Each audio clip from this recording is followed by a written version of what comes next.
Hello and welcome to the Colts Cover 2 podcast. I am Joel A. Erickson. This is Nate Atkins in a new video format.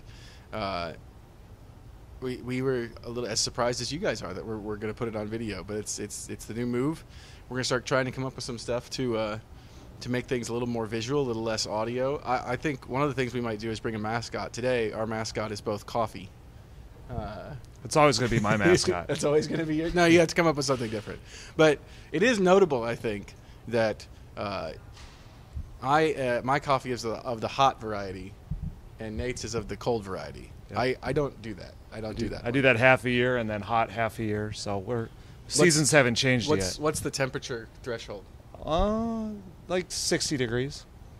Below 60 Like degrees? if I drink it outside and it's making me hot, I'm not happy. So if it's below 60, I can do a hot coffee and it works. I am always hot coffee. I don't really drink it outside, but well, you know me, I drink it all the time, so yeah, I need it to work. Nate consumes a lot of coffee. Settings. He really does. That's something podcast listeners don't know about Nate, is that he consumes a ton of coffee. Yeah. Especially out at camp, at training camp. Yep. Also at training camp, just so you know, he did tell a little bit of a fib there, because at training camp he was drinking hot coffee at 3 o'clock in the afternoon on 90-degree days. That's true. Just saying. If that's all that's there, I will just suffer through it and I'll sweat like. Well, Ashton Doolin said he sweats like a fat guy. So those days at camp when I have a coffee, I'm like Ashton Doolin. Yeah, so anyway, we're journalists. We're supposed to have the truth. Can't let Nate lie to you guys. He does drink coffee when it's hot outside. When I'm forced to. We are here in game week. That's part of the reason we started the video podcast this week. Colts have the Texans, not the sexiest of openers. Not really. Team they beat 62-3 last year in 2 games. Yeah, I came in mid-season last year. That was, I want to say, like the 3rd game, and it's the one I remember the least of, actually, because it just was like it started. I remember Kenny Moore picked off a pass right at the first drive against Brandon Cooks, because I ended up writing about that later, and then they scored, and then Jonathan Taylor ran the ball, and the Texans did not score. And that was kind of the game.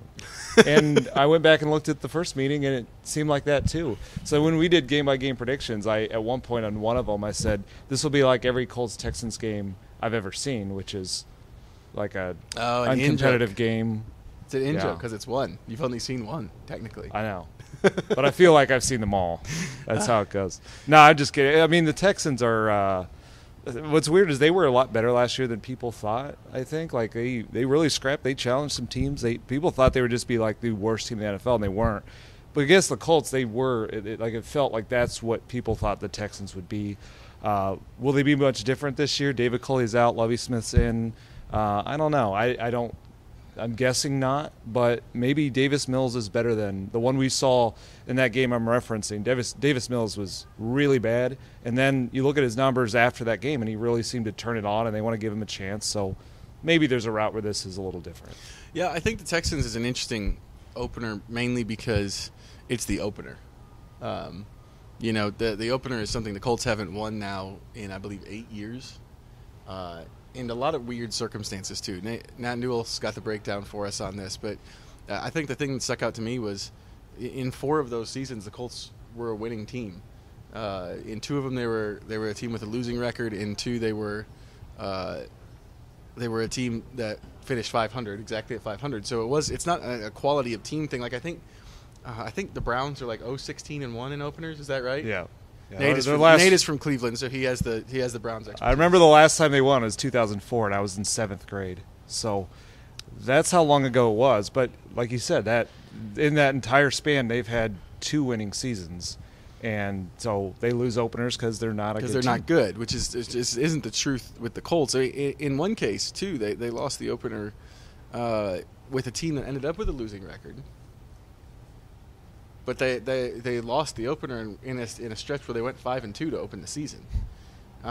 So there's been some weirdness there. Well, the most amazing one to me is still the Jacksonville one from last year, 2020, 2 years ago. When the only win the Jaguars had that season was Week 1 against the Colts. It's the most fitting thing. You play at Jacksonville in the opener, you're just going to lose. And then the first 2 games this year are an opener and at Jacksonville.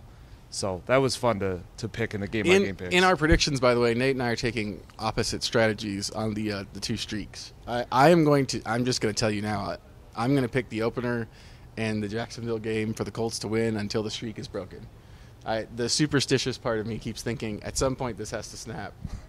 I'm just going to keep hitting it. I might miss I've already missed probably 5 picks or something like this on those 2 streaks. So I'm just going to keep doing it until it hits. And I kind of hedged my bets. I went down the middle. I picked the opener streak to end. I have them winning against the Texans. I have a hard time visualizing that not happening. But I do have Jacksonville winning again. The more I look at that Jaguars team, I'm like, they lost to a team, and I know this isn't the Jaguars preview, but they lost to a team the last time we were out there in the field that was 2-14, and they're supposed to be a lot better this year. So I decided to go that way, but it was a lot harder to do that with the Texans just because I guess there is an element of unknown for them with Lovie Smith to a point, but I don't think enough offensively to really worry me. And if this team starts out 0-1, if they lose an opener and it's the divisional game against the Houston Texans, there's going to be some worry in this franchise. Yeah, it'll be really bad. But I think part of the other thing is so what's different about the Texans?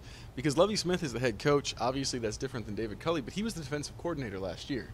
He was part of this last year. The defense that they played is going to be somewhat similar to what the Colts saw twice last year. Davis Mills is the quarterback. I think in that second game, I actually think that he didn't start that game. I could be wrong. That's right. But Davis Mills, there's been a lot of good hype for Davis Mills at a training camp. There's a lot of hype for a lot of young players at a training camp right now. You have to see how it goes once they get it.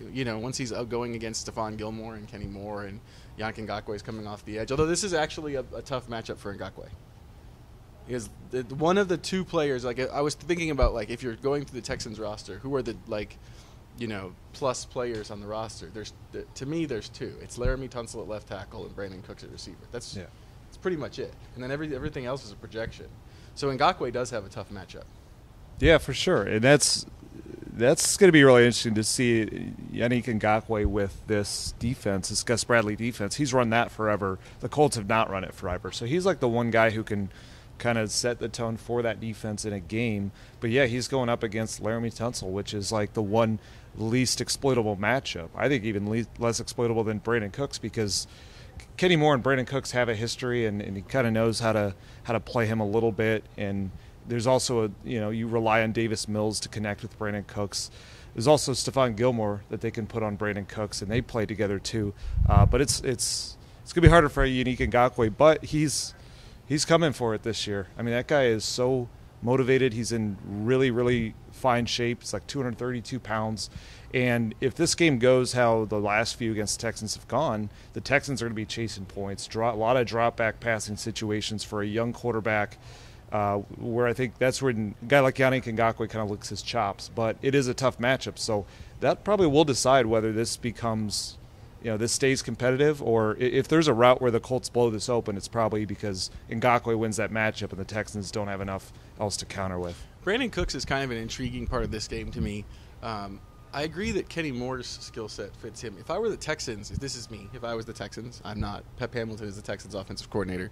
I would probably keep him outside as much as possible and keep 3 receivers on the field and try to keep him out of a matchup with Moore as much as possible, just because I covered Cooks in New Orleans. He's the opposite of the corners that the Colts have. Gilmore and Faison are big, long guys. Cooks is very short and very quick and very really fast. He's more fast than quick. Mm-hmm. He's not really as side-to-side quick or as elusive in the open field as you would think somebody who's built like him and as fast as him would be. But that's kind of the interesting thing. I would try to maybe get him on Faison more than Gilmore. Gilmore's seen everything. I'd probably try to get him on Faison more than Gilmore and try to exploit that because he's the other guy. And then I think the other thing with the Texans is everything else I've read out of Houston is about young guys that are hard to sort of quantify at this point. Damien Pierce, the running back, is if you play fantasy football, you know who he is because he shot up the draft boards in the last week or so, basically after they cut Marlon Mack and put him on the practice squad. And then the other one, like a deep sleeper that I heard about is Brevin Jordan, the tight end, which is interesting. It's an interesting player to conceptualize for this defense because they're going to be in less of that too high look. And I think Bobby Okereke specifically is probably running a little bit more with that tight end in match coverage. It'll be interesting to see. It's just hard with the Texans. It's hard to get. It's one of the other things I know that you're already thinking about is what's this atmosphere going to be like? Because when we were there in December, it was awful. Oh my gosh, I've never seen an NFL game where like about a half hour before kickoff, maybe an hour before kickoff, there were 2 tents outside of tailgaters. Literally 2 tents in the entire parking lot in front of the Texans stadium. And just to put that into perspective, when you are in NRG Stadium's elevator going up to the press box, you can literally see the entire street of parking lots, like the whole thing. And it was just 2. I mean, 0 tailgating. I went to the Jaguars game. I covered the Jaguars-Colts game in 2020, the one you referenced earlier, when it was the only stadium in the country that could have fans on the season opener. And I was reduced fans. I can't remember what it was. I think it was maybe like 25,000. It was a lot because it was Florida. But way more people out there tailgating than what we saw in Houston last year. It's interesting because I've covered the Colts through a weird period for the Texans. With the Colts, Frank Reich is 7-2 against Houston. The losses are the very first time he ever played them, the famous go for it on 4th down in overtime game. And what's the other loss? Oh, the other loss is the back half of the 2019 season when Jacoby Brissett had lost it, when they had lost it completely. So he's 7-2 against them, but it's been 2 very different teams. The first version still had J.J. Watt and Deshaun Watson and some star power, and you'd go to Houston, there'd be some atmosphere. You could feel it a little bit. Without Watson there, without any talent there really, with Hopkins gone, all those guys gone, last year was like, I don't know, a poorly attended high school game. I don't even think I would call it that. I mean, because in Texas, a high school playoff game could be like 50,000. Yeah. So there was nobody really walking to the game. Like there was. It just was. I was almost like easiest drive. I wondered if we were in the wrong place. Easiest drive. I'd never been to Houston, and I was like, Joel, did you just turn to the wrong city? And this is not where the game is. That's how it felt. I mean, not to rag on them. I don't blame Texans fans. They didn't give them anything to be excited for last year. I mean, that team. You know, that was before they traded Deshaun Watson. They're very no one knew what they were down doing. To the studs Everyone knew they were going to fire the coach. Like, it's frustrating. It has to be frustrating. So, yeah, especially like you said, just a few years ago, they had some of the best young talent in the NFL. And we get in there and you look out and there's the banners from winning the AFC South, and you know, and there's posters of J.J. Watt in there, and they used to have DeAndre Hopkins. Just all these guys get cleared out. So that's where like a lot of young players have come in to take those roles. There's some hope for them, but it's not a J.J. Watt type of guy yet. And like even their best players, like Laramie Tunsil is a good left tackle. Brandon Cooks is a very solid wide receiver. They're not those are not like NFL top 50 type players either. So it'll just be interesting to see how they're going to need other young players we've never seen do things all of a sudden become like really good players. And that's their entire route is taking chances on guys people weren't as high on. I mean, one guy is like Nico Collins, another wide receiver. They barely had any draft picks because of all the trading that Bill O'Brien did. They kind of mortgaged all the ones they had to go up in the 3rd round and take him out of Michigan, who's this pure, size speed guy, but he's not developed. Last year was a developmental year. So that's one where like Nico Collins is a guy, and I don't know how they plan to use him. What I would do if he's capable of it is play him as a big slot against Kenny Moore and just try and win that size matchup, and then get Brandon Cooks out on Brandon Faison or Stephon Gilmore to kind of win the speed versus size, especially Brandon Faison. There's a huge difference when Brandon Faison has when he can play press and he's got a pass rush. Like it's hard to deal with him. He's a savvy, strong guy. If you can get past that first initial wave and get down the field, that's where he's much more susceptible. So everything the Colts are doing is about preventing that. Also, so they can play with a single high safety. If you can attack those plays down the field, it'll work. And also, the other thing that's out there is if you can get real creative and kind of create eye candy and change where guys are looking, that's gotten them a couple times. The Lions did a few things like that. They are right now the plan, the depth chart the Colts have released has Nick Cross at the top. And I saw a crazy stat today. He is the youngest player on any NFL roster. He's the only NFL player who's not yet 21. and he's set to start at safety in a passing league. So this is a nice first test. It's an NFL team, but it's not like the Chiefs week 1. But that's one where, like, if the Texans are creative, they should find ways to get him kind of looking in the wrong direction. All of a sudden, you have a back end where it's just Julian Blackmon trying to chase down people.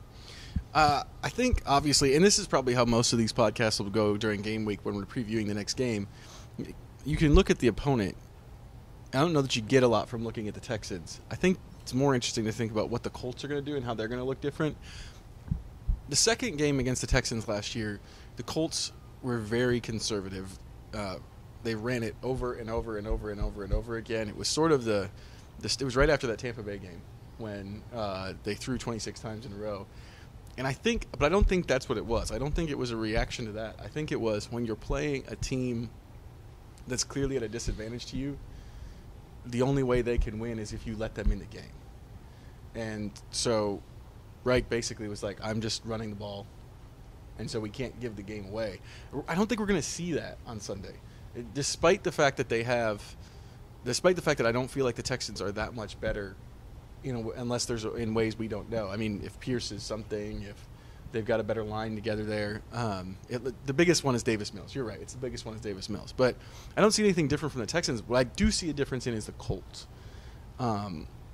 This is a Colts team that's much better equipped just because of who the quarterback is to attack a Lovie Smith defense through the air, I think, than the previous one was, because in the middle of the field. The Lovie Smith's defense, it's not a one-for-one, apples-to-apples comparison with Eberflus's defense, but it's very close. Lovie Smith is one of Flus's biggest influences, and Colts fans know after 4 years the weak spot in that defense, passing-wise, was always kind of behind the linebackers and in front of the safeties. That middle of the field, 10 to 15 to 20 range, drove fans nuts. Drove me nuts, honestly. There was like one whole season where I just kept asking questions about why is that hole not filled and never got like a good answer. Not because I think Eberflus didn't know. I think because he's trying to not tell me which players are responsible. But that's where the holes are. And the thing about it is Carson Wentz is not a middle-of-the-field quarterback typically. Carson Wentz is a outside the hashes, down the field. Like he makes throws where his arm strength – he likes to make throws where his arm strength can help and limit the risk, basically. Because they're not going over the middle. There's not as many people there. Matt Ryan, on the other hand, loves the middle of the field. Early in training camp, Paris Campbell called it his bread and butter. Anybody who's ever watched Ryan play, he loves it. That's why the tight ends have done so well in his offenses. That's why some of those slot receivers that there's like a bunch of names that are you sort of remember, kind of remember, Harry Douglas, all those guys that had pretty good years for them. He loves the middle of the field. And even some of his best players, like Julio Jones, ate middle of the field. It was in breaking routes. That's just where they like to go. And part of it, too, the difference between Carson and Matt Ryan is just Carson likes to bail pockets and get to the sideline. So that's kind of where his sign of vision is. Matt Ryan's not going to be bailing many pockets. He ran for 11 yards in the preseason. And you asked him if they were going to put in some run plays for him. So, and Frank Reich said that there is an element of surprise. So maybe they come out and there's some read option for Matt Ryan. That'd be fun. I don't know. Matt Ryan's answer to my question was I felt really good about that until Sam ran for like 50 yards later. Yeah. If there's one thing Sam Ehlinger can do that Matt Ryan can, it's with his legs. But that's the thing is they're going to go they're going to live in the middle of the field. Lovie Smith does run that. It is the Eberflus style defense. It is very similar in terms of what the strengths and weaknesses are supposed to be. And if you remember Flus's defense, the two most important positions to him were 3 technique and will linebacker. He had DeForest Buckner and he had Shaquille Leonard, and that's why they were top 10 defense, top 10 turnovers. Lovie Smith does not have those things, and so not even close, really. His best players, best talent on defense are guys that are drafting best player available at other positions. Like, the one thing that might be different for them is the secondary does have young talent. They got Derek Stingley high in the draft. At cornerback, they got Jalen Petrie out of Baylor, who's a super athletic safety. The rookies, though. I mean, this will be kind of interesting because it's super young secondary against super young receiving core, but as young super experienced quarterback. Super experienced quarterback. And while it's all levels, too, like this is an inexperienced receiving core overall, but the guys aren't outside of Alec Pierce, they're not rookies. Like I would still trust Paris Campbell out there, to work against a rookie safety. Michael Pittman Jr. may be only in his third year, but he sure looks like, a number one style wide receiver. And Mo Alley Cox is not young. I mean, he's like a mid-level player. I mean, so they've got, and then obviously Nyheim Hines is pretty locked in at this point. So this is where they gotta take advantage of rookies in their first game, especially when the Texans don't have those two positions that end up kind of wrecking it. Like usually like a Matt Eberflus defense, they cover up for the weaknesses because those players are in such good position to mess it up. And how many times do we see teams driving high completion percentage against the Colts only for Shaquille Leonard to pick off a pass or force a fumble?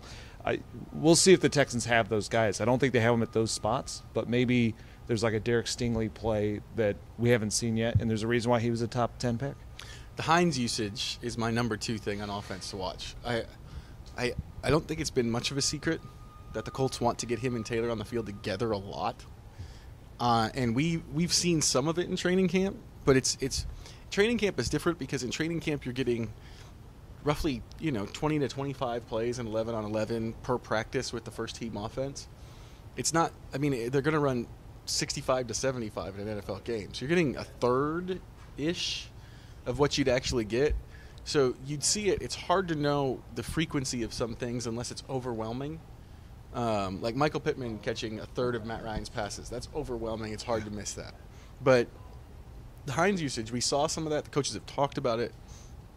I'm curious to see what it looks like fully unleashed, 70 plays, what they're going to do with Nyheim Hines this year. Last year, I looked this up earlier in training camp. Last year, the Colts ran 75 plays in the season with Hines and Taylor both on the field together. That is, I should have done this math beforehand, roughly 4.3-ish per game.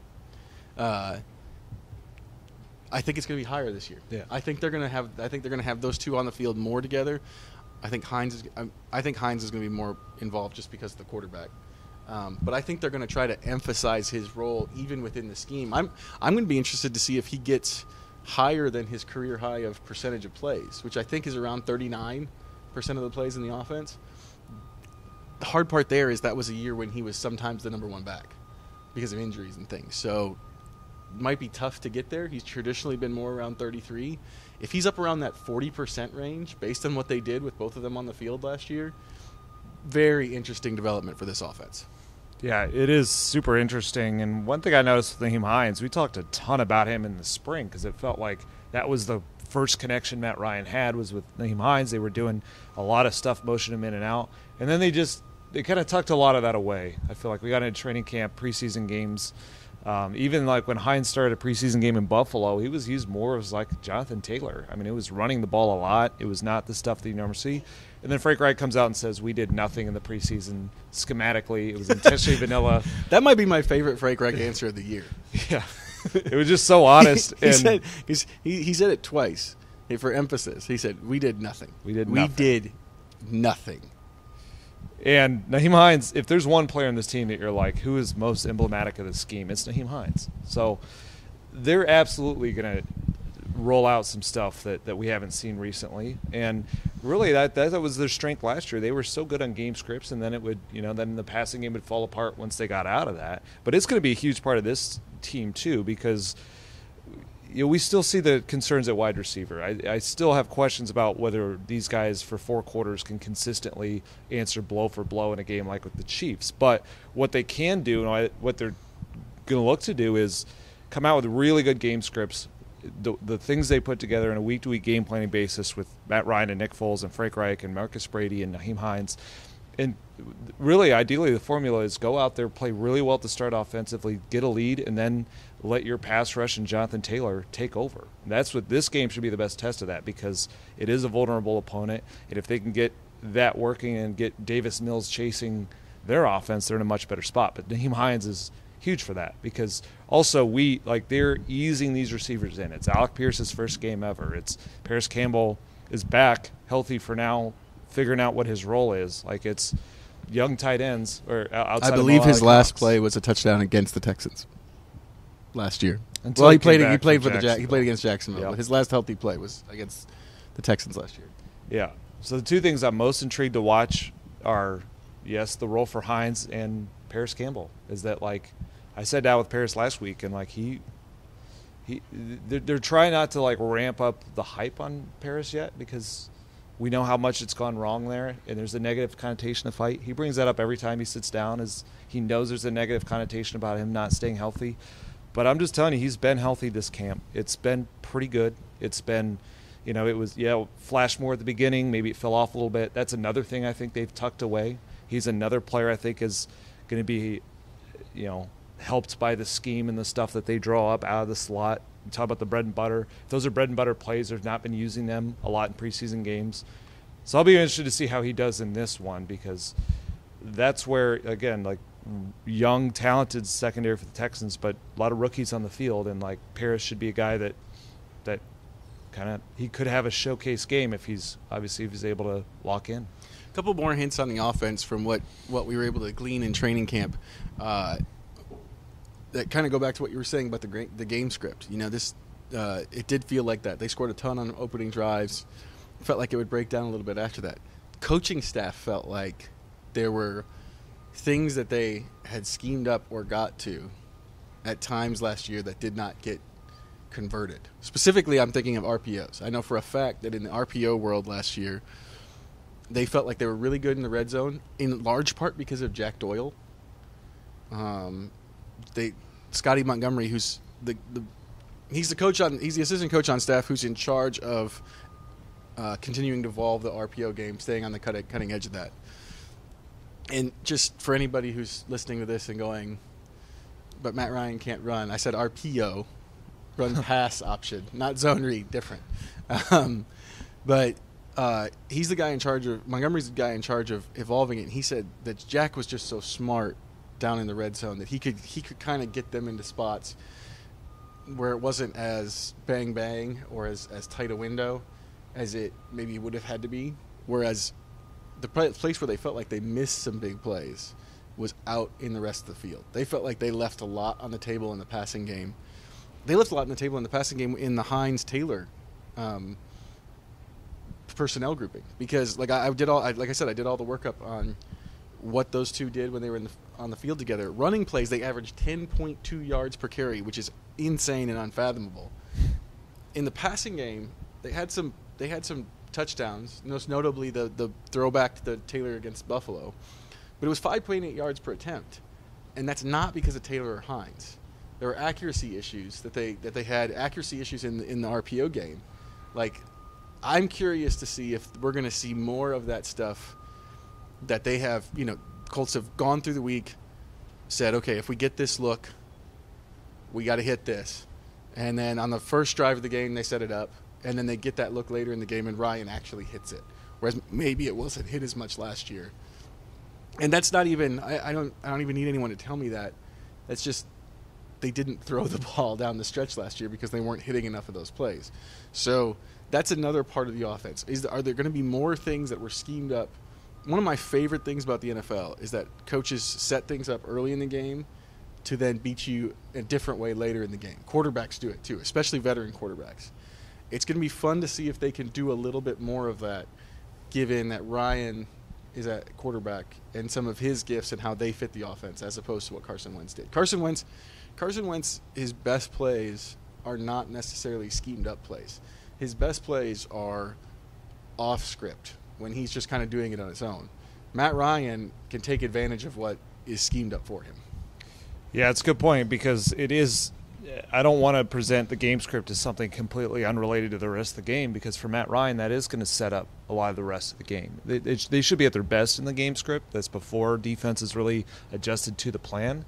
But that's sort of the chess match that goes back and forth all game, is then the defense adjusts, and then you come back later with something, and that's going to be Matt Ryan's edge. That's what he's always found a way to do. Is you look at him, like, his best players have always produced at high levels, whether it's Roddy White or Julio Jones or Tony Gonzalez or Kyle Pitts, Cordero Patterson. You go on and on, because I think throughout a game he finds the moments for all of these guys to be at their best. So obviously the questions with the Colts are, how many guys do they have like that? Well, they have enough that are good players at what they do. And I think, Hines obviously is a receiver.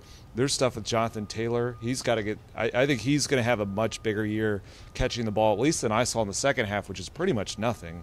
Like, defense is pretty much where, like, you're not running 28 screens. catches in the first half of the season, 12 in the second. Or no. Either 12 or 10. Yeah. 12 or 10, one of those two numbers. And for very little yardage, whereas those first 28 catches – he was averaging more than 12 yards per reception, which is insane for a running back. Yeah, and the yards per target were wild, too. Just the efficiency was so strong. But that, again, was a part of the season where defenses were like, they pretty much were like, just watch where number 28 goes and follow him wherever he is. And that was how it worked on screens. And they didn't counter off that enough. And a part of the season where they stopped looking for the check down. And then they stopped looking for the check down.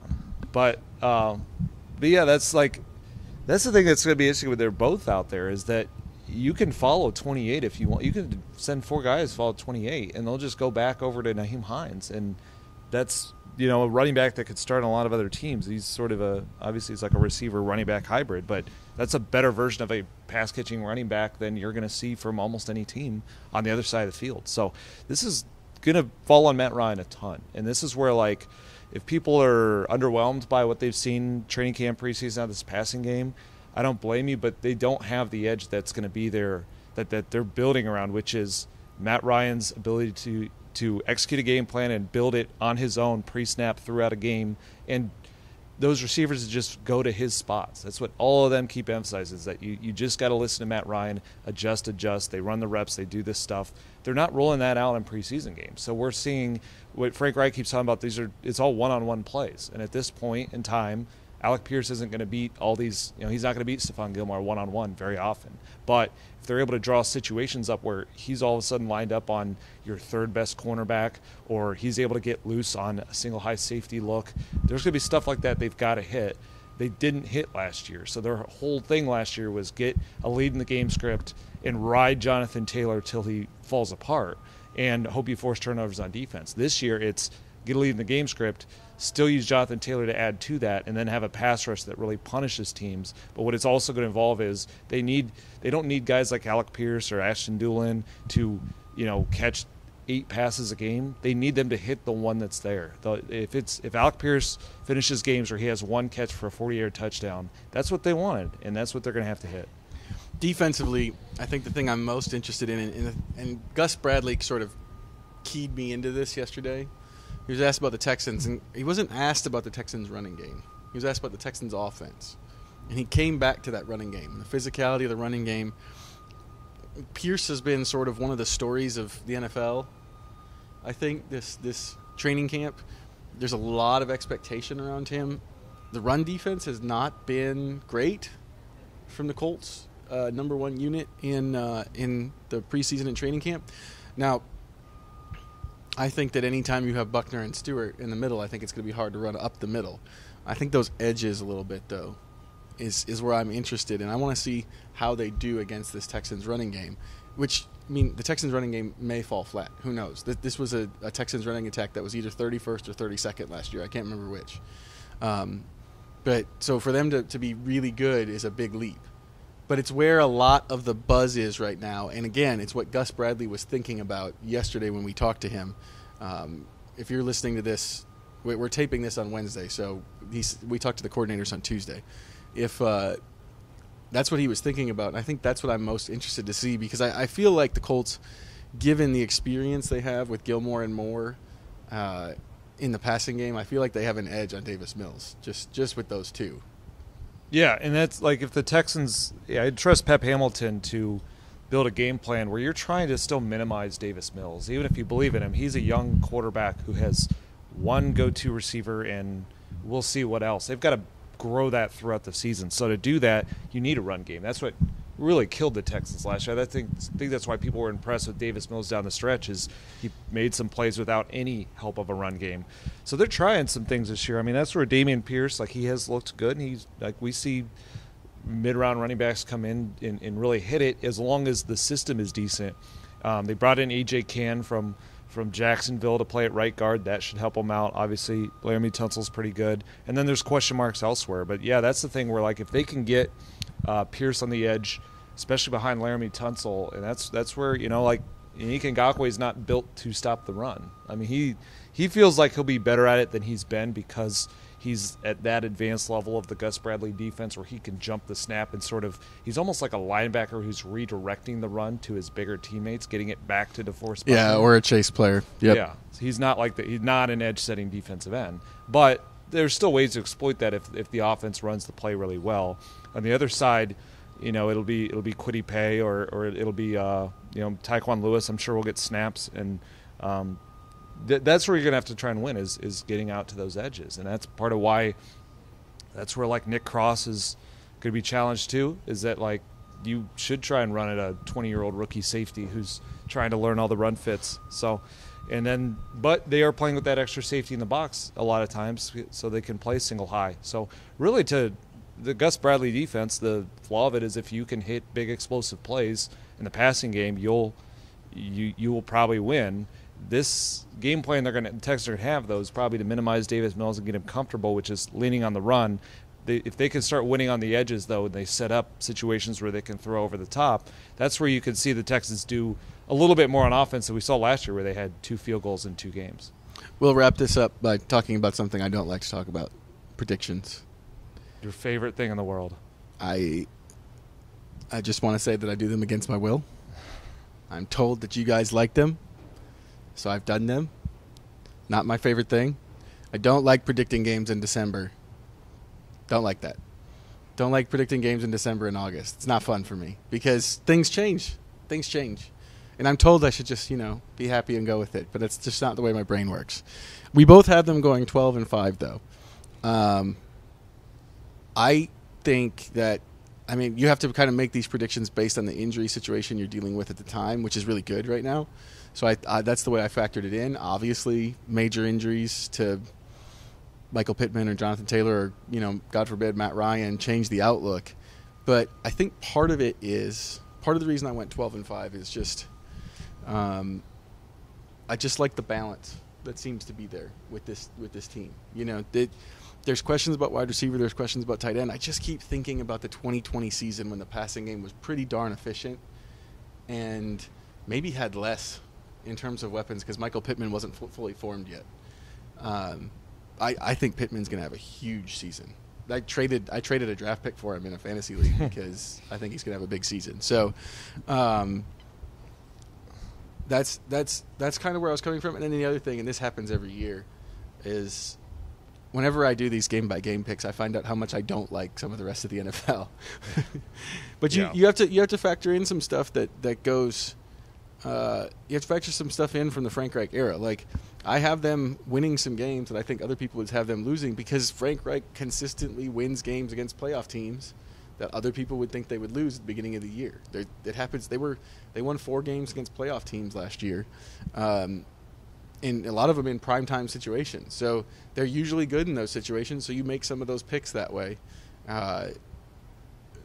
Give me your thought process. We're pretty much through mine as far as it goes.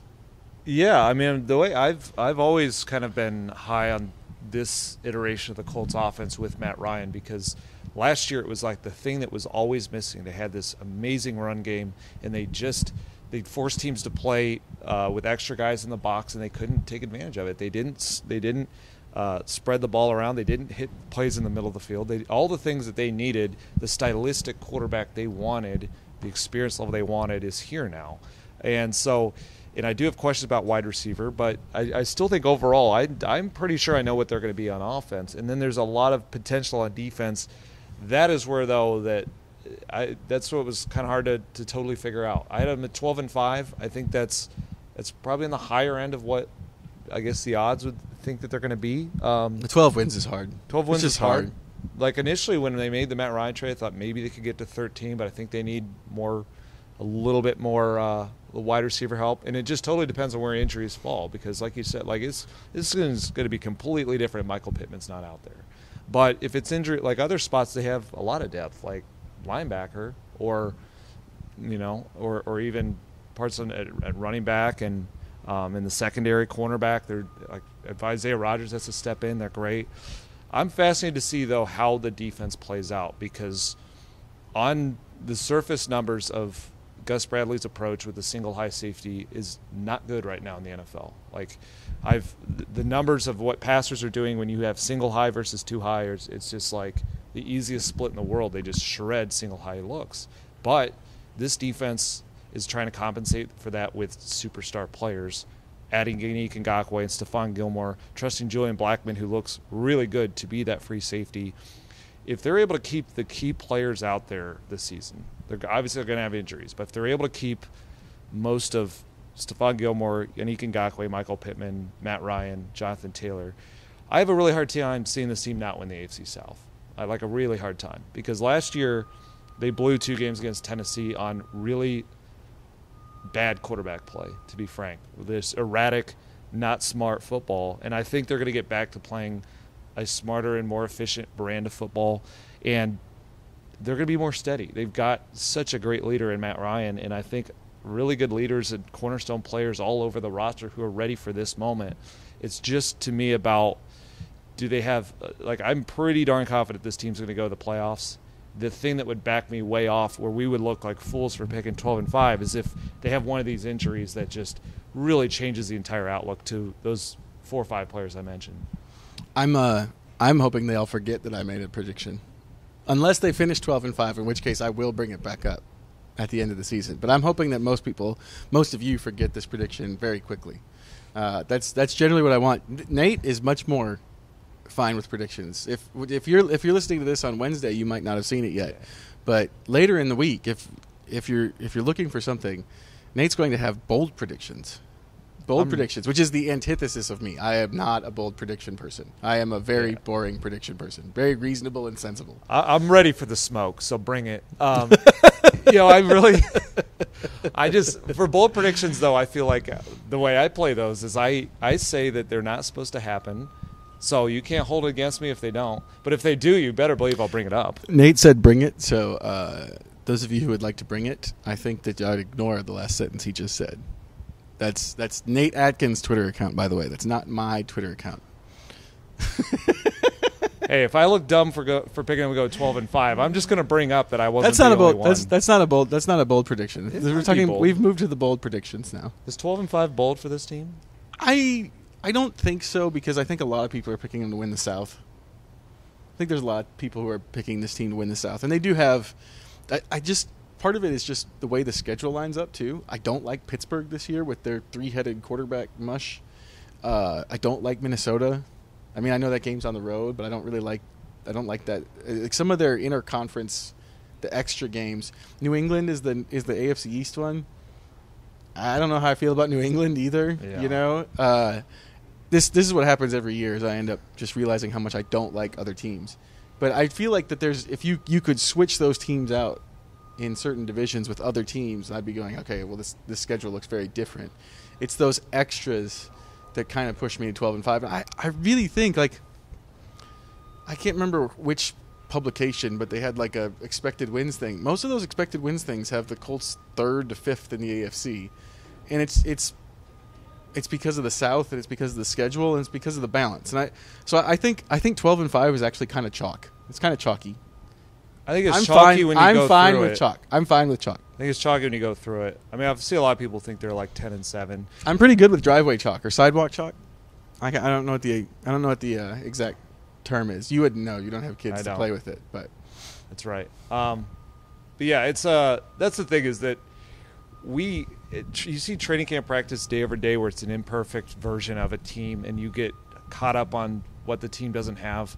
Every team's got flaws, and going through this game by game really showed me that. When I'm thinking of like who's going to exploit whom, like the Colts were coming out on top, partly because I think they're a team that's built to win in a few different ways. Like they can go into, they have a couple games like at New England in November. They've got at the Giants on New Year's Day, where like those are going to be Jonathan Taylor games. Those may be terrible weather days against very flawed offenses where there's not a lot of points to be scored, and Jonathan Taylor gets 2 touchdowns and just salts the game away.